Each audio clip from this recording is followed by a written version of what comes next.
Bab 021. Kayaknya nggak perlu pakai diawasi deh, Bang. Agak berlebihan, nggak sih? Ringis Zahira. Cakra menghela napas panjang. Kalau nggak mau abang minta bantuan Adit, kamu telepon Bang Chandra dong. Ajak dia ke Jakarta buat nemenin kamu sementara waktu. Zira kontrakin rumahnya aja deh ya.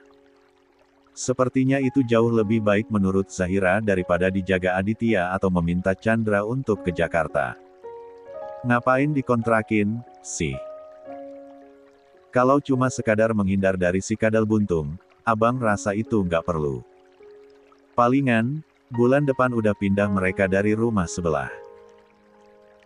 Mana mampu si kadal buntung buat bayar kreditannya. Cakra tersenyum mencemooh. Tapi, Zahira melirik Aditya tak enak. Udah ya, pesawat abang bentar lagi berangkat tuh. Abang masuk dulu, ya. Cakrawala mengecup pucuk kepala sang adik lalu mendekapnya sedikit lama dan begitu erat. Jangan sedih-sedih terus, ya. Sekalipun, abang nggak ada, percaya akan selalu ada orang baik yang datang untuk jadi penjaga kamu. Zahira menitikkan air mata mendengar ucapan sang abang. Ia balas memeluk Cakra tak kalah eratnya. Ditenggelamkannya wajah ke dada bidang Cakrawala yang terasa begitu nyaman untuk dijadikan sandaran seperti saat ini. Abang baik-baik ya, di sana. Jaga kesehatan.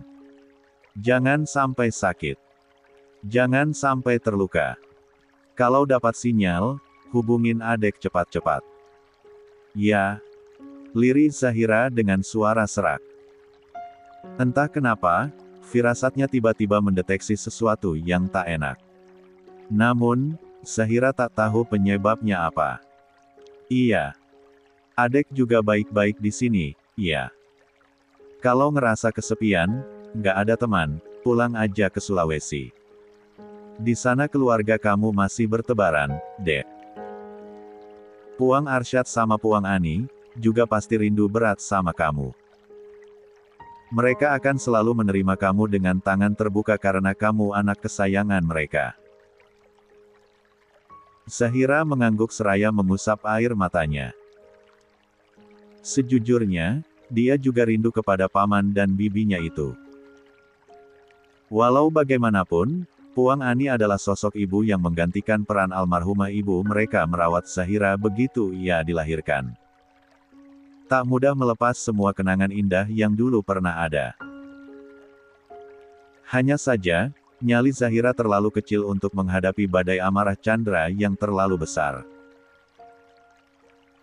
Dit, titip adek gue ya. Cakra menepuk bahu Aditya. Oke. Baik-baik lo di sana. Cakrawala mengangguk. Ransel besar yang berada di dekat kaki ia sampirkan di pundak kemudian perlahan berjalan menjauh dari tempat Zahira dan Aditya berdiri. Kamu pulang sama siapa? Mau saya antar? Tanya Aditya sedikit kikuk. Ditinggal berdua dengan Zahira tentu saja memiliki atmosfer yang berbeda ketika masih ada Cakra di tengah-tengah mereka. Aku bawa mobil sendiri kok, Kak, jawab Zahira yang seketika tersentak dari lamunan dan baru mengingat bahwa masih ada Aditya yang tersisa selain dirinya. Oh. Kalau gitu, mau keluar bareng. Zahira hanya menganggukkan kepala. Mengikuti langkah kagok Aditya yang berjalan keluar dari area bandara dan hendak mengambil mobil. 74. Kakak duluan aja. Mobil saya diparkir di sana soalnya. Nggak apa-apa, saya tungguin. Biar pulangnya, kamu saya iringin, jawab Aditya. Jangan, nggak usah. Cegah Zahira tak enak. Abis ini, saya mau ke kafe. Kakak pasti juga lagi sibuk kan? Aditya kembali memeriksa jam di pergelangan tangannya. Sepertinya, ia harus menuruti perkataan Zahira. Pasalnya, 1,5 jam dari sekarang, dia memiliki rapat yang lumayan penting. Sementara, jika harus mengawal Zahira sampai ke kafe yang jelas berlawanan arah dengan kantornya tentu akan memakan waktu yang tidak sedikit. Belum lagi, jalanan macet ibu kota menjadi momok paling penting yang wajib ia pertimbangkan. Yakin bisa pulang sendiri? Tanya Aditya. Zahira menghela napas sedikit kasar. Sedikit tersinggung dengan pertanyaan Aditya. Memangnya, Zahira anak kecil, pakai ditanya begitu segala. Ya jelas bisalah, Kak. Jawab Zahira. Ya udah, kalau gitu saya duluan. Assalamualaikum, kata Zahira saat melihat Aditya gerasak-gerusuk menyalakan mesin mobil dan bersiap tancap gas tanpa mengucap salam. Aditya menoleh dengan pandangan bingung. Waalaikumsalam. Tiba di kafe, Zahira gegas masuk ke dalam ruangannya. Hari ini, Ardit tak ada karena sedang meninjau pembangunan cabang baru di Surabaya. Dikarenakan Zahira tipikal orang yang tak suka bepergian jauh, ia lebih memilih menugaskan Ardit untuk tugas tersebut. Jelas tak ada penolakan. Pasalnya, Ardit adalah kebalikan Zahira. Ardit tipikal manusia yang hobi traveling. Walau hanya sendiri, semangat berpetualangnya tak akan pernah tersurutkan. Ponsel di tangan menjadi fokus Zahira saat ini. Di layar datar tersebut, tertera kontak bertuliskan, Bang Chandra. Ingin rasanya ia menekan menu memanggil. Sekadar ingin mendengar suara Chandra yang sampai kini masih begitu melekat dalam ingatannya. Bismillah, ucap lirih Zahira setelah mengumpulkan nyali yang cukup. Ia akhirnya memutuskan menghubungi nomor yang selama 2 tahun ini tak pernah ia hubungi lagi. Der. Panggilan pertama tak ada jawaban. Panggilan kedua pun tak ada bedanya.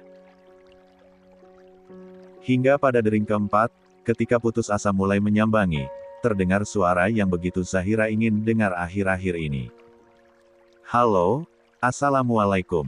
Napas Zahira tercekat. Air matanya meluncur tanpa diminta. Mulutnya terkatup rapat tak bisa meluncurkan kata-kata. Sementara, orang yang di seberang sana terus mengatakan, halo, karena tak kunjung mendapatkan jawaban. Halo, siapa ini? Zahira sangat ingin menjawab. Tapi, entah kenapa suaranya terlalu sulit untuk keluar. Zira. Tebakan itu membuat Zahira semakin tak tahan untuk menangis dengan keras. Abang. 75. Zira. Zahira semakin menangis sesenggukan tanpa suara. Mulut ia bekap kuat-kuat. Segitu cepatkah sang kakak menebak bahwa itu dirinya? Ra. Ini kamu. Menarik napas dalam-dalam lalu dihembuskan pelan melalui mulut, Zahira mulai berusaha menata hati dan pikiran untuk menyampaikan sesuatu yang mungkin bagi sebagian orang adalah hal sepele namun baginya bagai memindahkan rumah ke atas gunung. Butuh tenaga dan mental yang ekstra. Sebab, Zahira tahu semenyeramkan apa amarahnya orang pendiam. Abang, lirih Zahira serak. Hening. Tak terdengar suara apapun untuk beberapa detik. Kenapa, Dek? Maaf. Beban di hari Zahira kini terangkat kembali. Rasanya begitu lega, saat satu kata tersebut meluncur dari lisannya. Kembali hening beberapa jenak. Zahira tahu bahwa mungkin Chandra di seberang sana masih berusaha menata hati untuk mengabulkan kata maaf itu. Tak mengapa. Zahira bisa memberi waktu yang tak terbatas untuk sang abang. Kapanpun Chandra akan memaafkannya, Zahira tak masalah. Seperti kata Cakra, urusan Zahira hanyalah meminta maaf. Setelah urusan itu selesai maka memberi maaf menjadi urusan milik Chandra. Setelah memasukkan lamaran di beberapa tempat, akhirnya Danu mendapatkan sebuah pekerjaan di sebuah restoran sebagai pelayan. Tentu saja pekerjaan tersebut bukan maunya.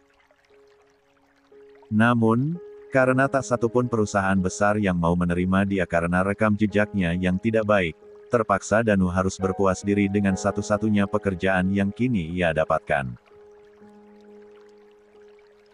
Untungnya, pemilik restoran bertema "All You Can Eat" tersebut tak terlalu mempermasalahkan masa lalu Danu.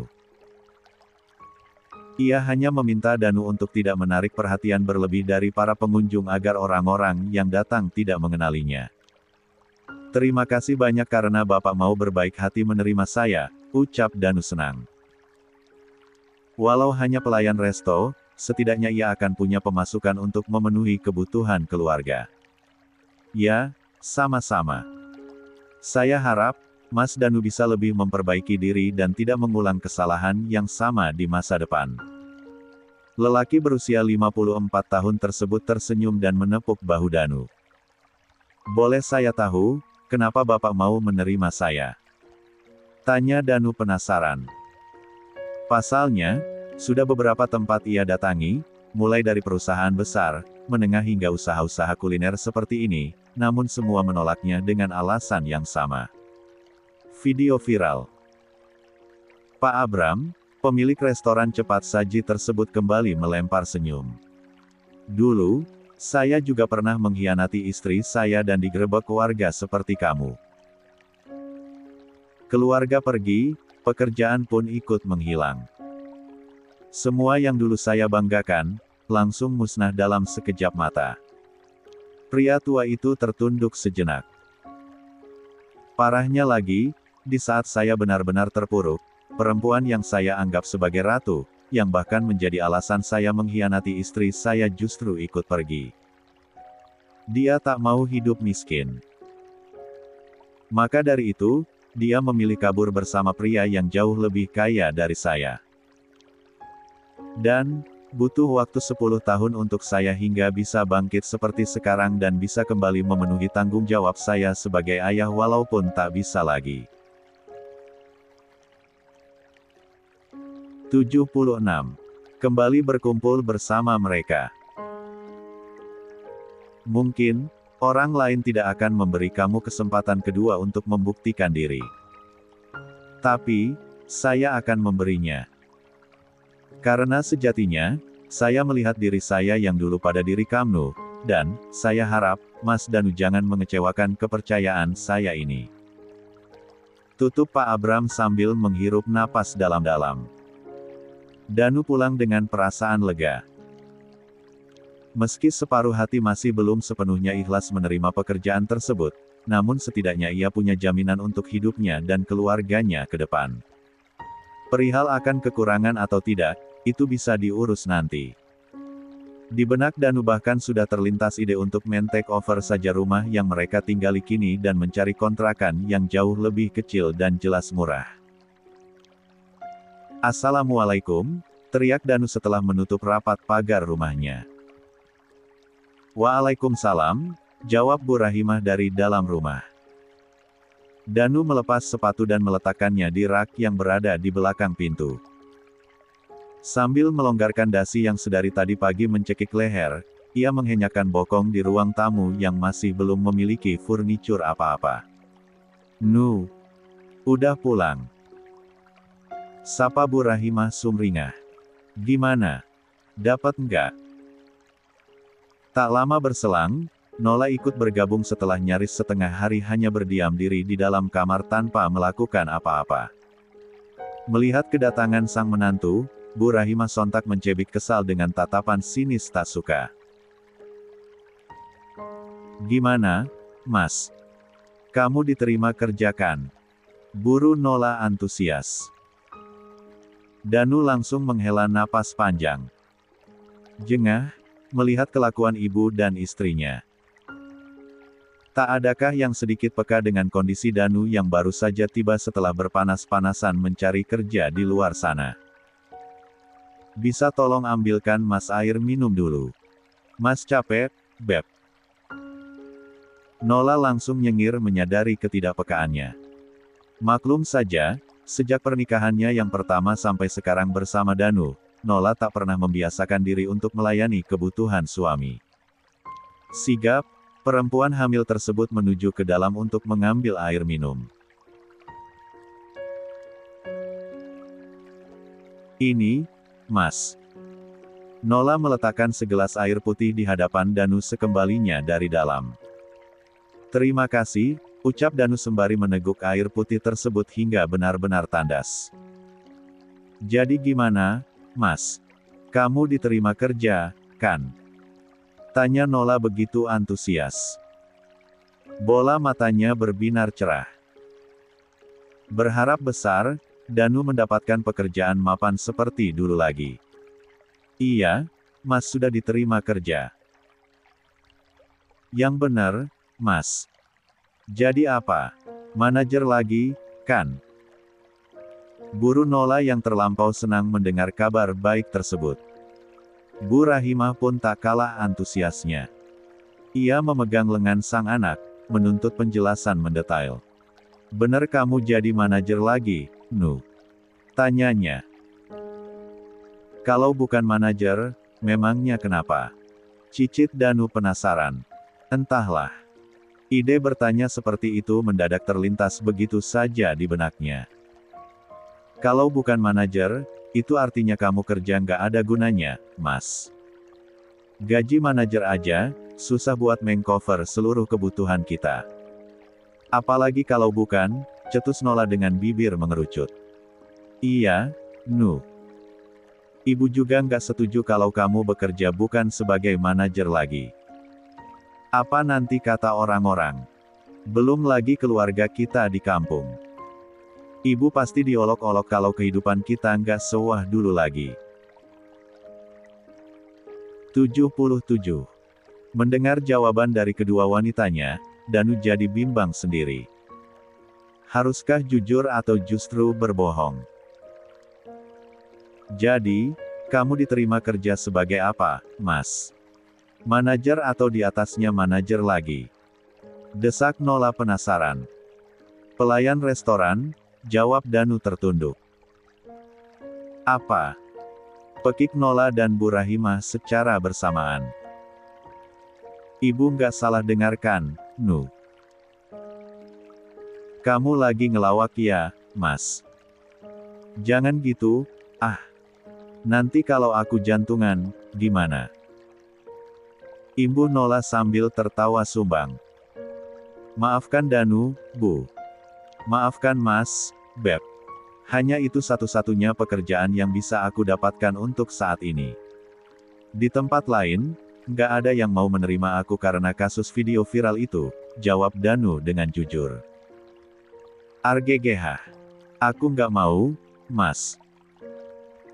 Kamu harus cari kerjaan yang lain. Aku bisa malu kalau sampai teman-temanku di kampung tahu kalau sekarang aku cuma istri dari seorang pelayan resto. Teriak Nola sambil menjambak rambutnya. Kamu malu kalau pekerjaan Mas cuma pelayan resto? Tanya Danu dengan tatapan nanar. Iya. Aku malu. Sangat malu. Jawab Nola dengan mata melotot. Perasaan Danu benar-benar hancur mendengar ucapan istrinya. Matanya sudah memerah. Sepenuh hati ia berjuang agar air mata itu tak sampai tumpah dan menunjukkan kelemahannya sebagai laki-laki yang harga dirinya tak lagi ada di mata sang istri. Kalau ibu. Danu beralih menatap ibu yang sudah melahirkannya. Apa ibu juga akan malu dengan pekerjaan Danu yang sekarang? Bu Rahimah membuang muka. Ingin menjawab iya, namun dirinya juga tahu bahwa saat ini Danu sudah sangat terluka karena ulah Nola. Permisi, teriak seseorang dari arah depan. Dalam hati, Bu Rahimah bersyukur bahwa seseorang tersebut benar-benar telah menyelamatkan dirinya dari pertanyaan sang putra. Ada tamu. Biar ibu yang lihat ke depan, ucap Bu Rahimah seraya tergesa menuju keluar. Tak berselang lama, perempuan parubaya berbadan gempal tersebut kembali dengan sebuah amplop di tangannya. Wajahnya tampak kebingungan sambil membolak-balik benda tersebut. "Itu apa, Bu?" tanya Danu yang juga bingung dengan benda yang ada di tangan sang ibu. "Surat. Katanya dari pengadilan agama untuk kamu. Nih." Bu Rahimah menyerahkan amplop tersebut kepada Danu. Dengan tangan bergetar Danu menerima amplop itu. Firasatnya mengatakan bahwa isi dalam amplop tersebut pastilah bukan sesuatu yang akan membuatnya tersenyum.